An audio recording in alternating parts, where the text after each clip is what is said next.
You wouldn't understand how real business works, Adrian. You never built anything in your life.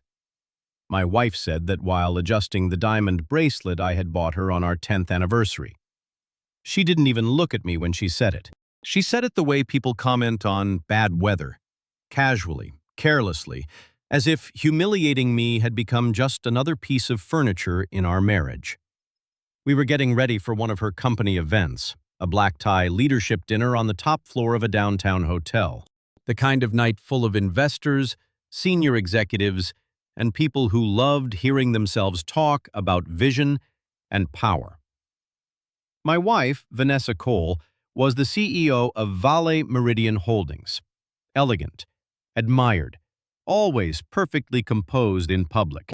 At those events, people watched her the way people watch a woman they assume was born to lead. And standing beside her, I was usually mistaken for exactly what she had quietly trained everyone to believe I was. A failed husband. A soft man. Someone who once had ambition, maybe, but never became anything important. She never said those words directly in front of other people. Vanessa was too polished for that.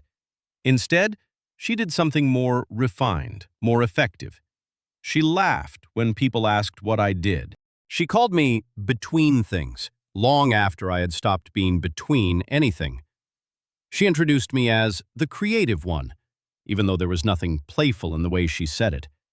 It was her favorite kind of cruelty, the kind that leaves no bruise, no quote, no clean evidence. Just a room full of people smiling politely while your dignity gets reduced to an inside joke. And the truth? I let her do it. For years. Not because I believed her, at least not at first, but because sometimes love makes you tolerate disrespect long after self-respect should have walked out the door.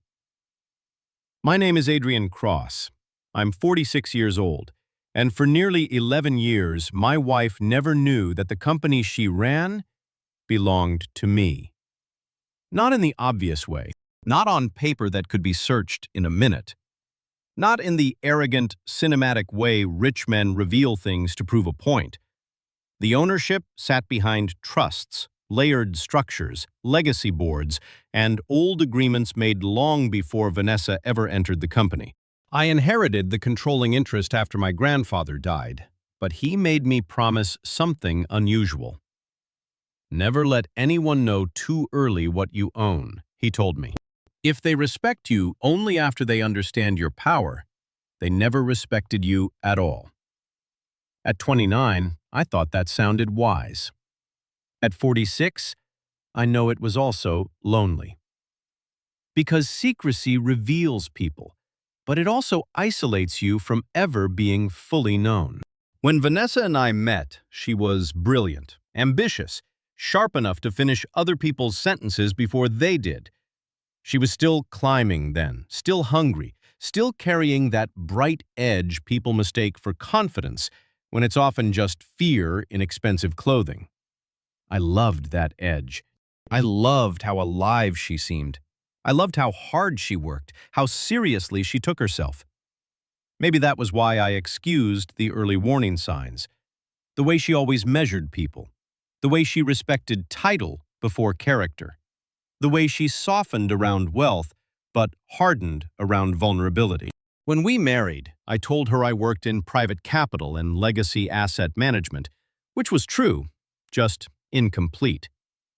I never told her I was the majority owner behind the company she would one day lead. At first, that omission didn't matter.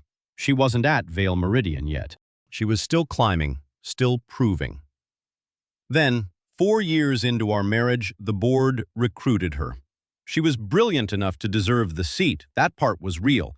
I never handed her the role, never arranged her rise.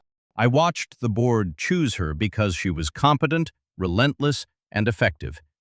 And at first I was proud, truly proud. I remember sitting alone in my study the night her appointment became official, reading the board minutes under a dim lamp, smiling to myself because the woman I loved had just become the youngest CEO in the company's modern history. I wanted to tell her then. I wanted to walk into the kitchen, pour us both a glass of wine and say, "There's something you should know. This company, the one you just took over, it's mine." But I didn't. Partly because of my grandfather's rule. Mostly because, by then, something in our marriage had already begun to turn. Success changed Vanessa. Or maybe it simply revealed her more clearly. The higher she rose, the less patience she had for anyone who wasn't climbing beside her. She started speaking in hierarchies, ranking people without realizing she was doing it. Waiters, drivers, friends, my sister, my old college roommate who became a teacher instead of a founder. Everyone became, in her private language, either impressive or disappointing, valuable or negligible, winners or warnings. I noticed it first in small moments. She'd ask what someone did before asking their name. She'd call kindness inefficient. She once said, over dinner, that people who failed financially usually failed because the world had already measured them correctly. I looked at her across the table and asked, "Do you really believe that?" She smiled and said, "I believe outcomes tell the truth." That sentence stayed with me because it explained more than she knew. In Vanessa's world, appearances were not a layer over reality. They were reality. Whenever she was under pressure at work, she came home with sharper words. If a board meeting went badly, I was suddenly too passive. If investors challenged her, I was accused of lacking drive. If she felt insecure, she found relief by treating me like proof that she had outgrown ordinary people. There is a kind of contempt that enters a marriage so slowly you almost mistake it for personality. That was what happened to us. By year 9, she no longer asked what I thought. She announced what she had decided. By year 10, she had started making jokes about me in front of friends. "Adrian's allergic to ambition," she once said at dinner. Everyone laughed. I smiled too. That was the humiliating part. Not that she mocked me, that I had learned how to help her do it. The night everything changed was the company's winter leadership gala. The ballroom was full of glass, gold light, and expensive voices. Vanessa looked flawless in black silk, the kind of flawless that makes a room part for you before you've said a word. I arrived late because I had been in a private pre-meeting upstairs with 2 trustees and the chair of the governance committee. No one downstairs knew I'd been there. That was normal. I entered through a side corridor just in time to hear Vanessa speaking with a cluster of senior guests near the champagne bar. She didn't see me. One of the men asked if her husband worked in finance too. Vanessa laughed, not loudly, just enough. "Adrian?" she said. "No, Adrian lives in theory. I live in reality." The group smiled. She continued. "He's sweet, but let's just say I stopped asking his opinion about business a long time ago." Then she added the line that finally did it. "Some people marry potential," she said, lifting her glass. I married a cautionary tale. I don't know which hurt more, the words or how practiced they sounded. For a second, I just stood there, invisible, listening to the woman I had protected, supported, admired, and loved reduce me to a useful failure in front of a room full of people who would remember the line more clearly than they ever remembered my face. And in that moment, something in me went quiet. Not wounded, not angry, clear. That was the strange thing. Humiliation is loud at first. Then, if it goes deep enough, it becomes silent. And inside that silence, you finally hear the truth. I didn't confront her there. I didn't make a scene. I simply turned and walked back toward the private elevator. 10 minutes later, the chairman tapped a glass and asked everyone for their attention. Vanessa straightened instantly, all elegance and command, expecting another ceremonial toast. Instead, the chairman smiled toward the back of the room. "I'd like to invite someone to the stage," He said. A person most of you have never properly met, though all of you have worked under the legacy he protects. The room went still. He continued. Tonight's acquisition and next quarter's transition strategy were approved this evening by the principal controlling owner of Vale Meridian Holdings. I saw Vanessa's expression change before she turned. Confusion first, then interest, then the beginning of uncertainty. Adrian Cross, the chairman said, would you join us? There are moments in life when the room changes temperature around you. That was one of them. Conversations died mid-breath, eyes turned, and Vanessa, for the first time in our entire marriage, looked at me as if she were seeing me without the stories she had built around me. I walked forward slowly, not to embarrass her, not even to expose her, but truthfully, some part of me wanted her to feel just 1 second of what I had felt 100 times standing beside her.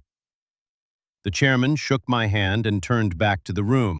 He thanked me for preserving the company through difficult years, for choosing long-term governance over flashy expansion, for refusing public credit, for protecting the board from family politics. Every sentence landed like another quiet collapse inside Vanessa's face.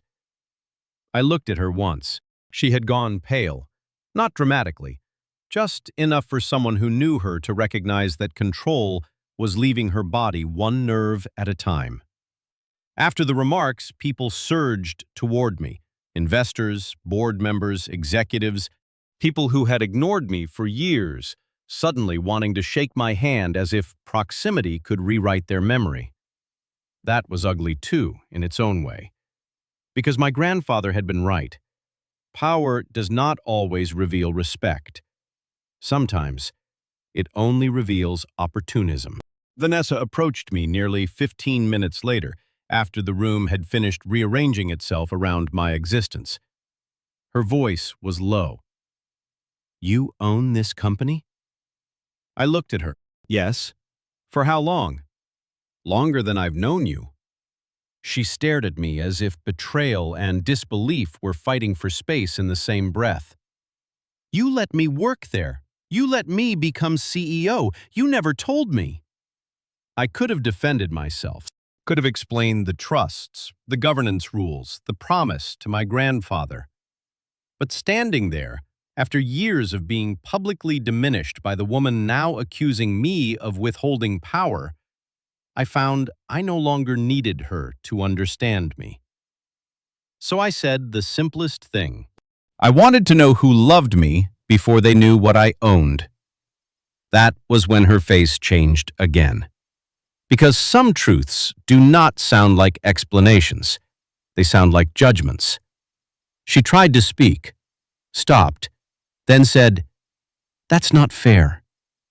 And I almost laughed, not because it was funny, because unfairness was suddenly offensive to someone who had made a private sport out of reducing me. The gala ended badly. Not loudly, badly. Vanessa went home before I did.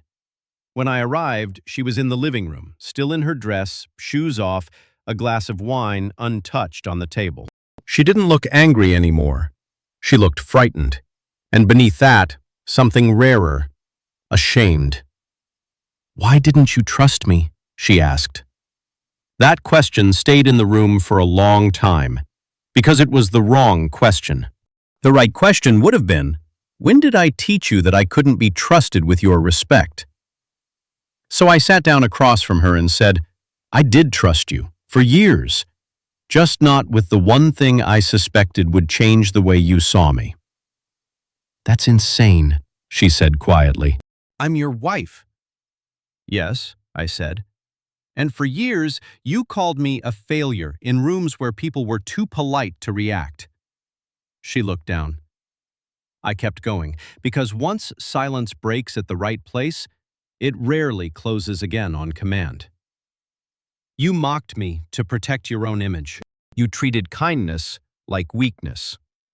You used my lack of performance as a ladder to stand taller. And the worst part is, Vanessa, I don't even think you noticed when it stopped being cruelty and became habit." She cried then. Real tears, I think. Not because she had been caught, because for the first time, she heard herself described without the elegance she usually used to soften what she was. We did not divorce that night. Real endings are rarely that cinematic. But something ended. The version of me that accepted humiliation to preserve peace. The version of her that believed status could disguise character. Over the next months, she tried. I'll give her that. She resigned from the role before the next annual cycle, publicly citing personal reasons. Privately, she told the board she could no longer lead impartially under the weight of what had happened. We entered counseling. Not marriage theater, actual counseling. Some of it was honest, some of it was too late. Because remorse can heal many things, but it struggles against repetition. And contempt, once fully seen, is difficult to unknow. In the end, we separated quietly. No scandal, no courtroom, no public destruction. Just two people sitting across from each other one last time, realizing that love had not died in one grand event. It had been slowly displaced by hierarchy, by ego, by the need to feel superior to the person who knew you best. The strangest part? People still ask me whether revealing the truth felt good, whether that moment in the ballroom satisfied something in me. And the answer is complicated. Yes. For 1 second, yes. It felt like gravity correcting itself. But deeper than satisfaction was grief. Because there is nothing truly victorious about discovering that the person beside you loved your presence more than your personhood. That they were comfortable loving you only while they thought you stood beneath them. Money didn't ruin my marriage.